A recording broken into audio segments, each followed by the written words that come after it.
Have you ever heard of island dwarfism? What about insular dwarfism? This is a biological process where animals that are isolated on islands with limited resources tend to evolve into smaller forms over generations as a way to adapt to their changing environment. This is a pygmy elephant, a miniature deer,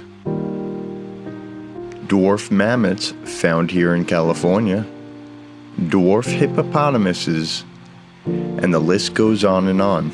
I should also mention there is a phenomenon known as insular gigantism, where animals become larger than their mainland counterparts on isolated islands.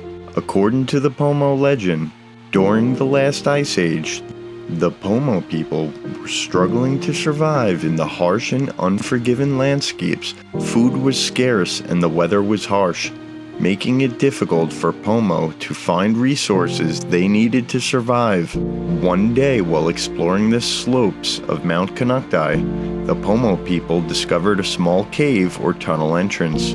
Curious, they decided to investigate and crawled through the entrance.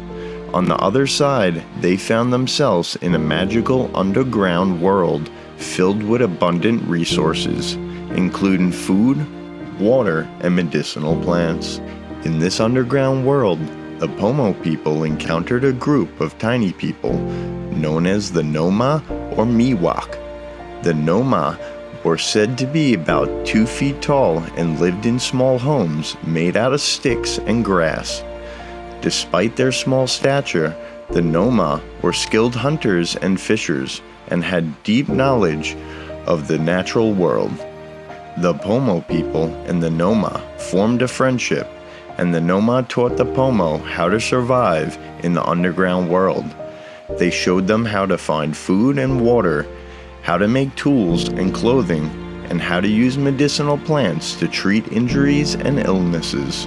For a time, the Pomo people lived in harmony with the Nomo in this underground world. However, eventually, the Pomo were forced to leave due to changing conditions on the surface. As they departed, they promised to always remember their friends, the Nomo, and to pass down the stories and traditions for future generations. Today, the legend of the Nomo, or Miwok, is still told by the Pomo people, and the tiny people are seen as guardians of the land and protectors of the natural world. Native tribes from all over the world have long held legends and stories of a race of tiny people who lived in the mountains or underground. These stories describe the tiny people as having magic abilities, being skilled at crafts, and having a deep knowledge of the natural world.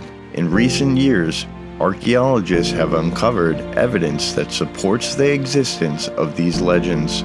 For example, in the Philippines, researchers have found the remains of a species of small-bodied hominins called Homo Luzonensis, who lived on the island of Luzon at least 50,000 years ago. Similarly, on the Indonesian island of Florence, scientists discovered the remains of a species of hominins known as Homo floresiensis, who were only about 3 feet tall and lived as recent as 50,000 years ago. In North America, archaeologists have also found evidence that supports the legend of tiny people. In the southwestern United States, for example, researchers have discovered small, hand-built structures known as hobbit houses. They were likely constructed by Native American tribes.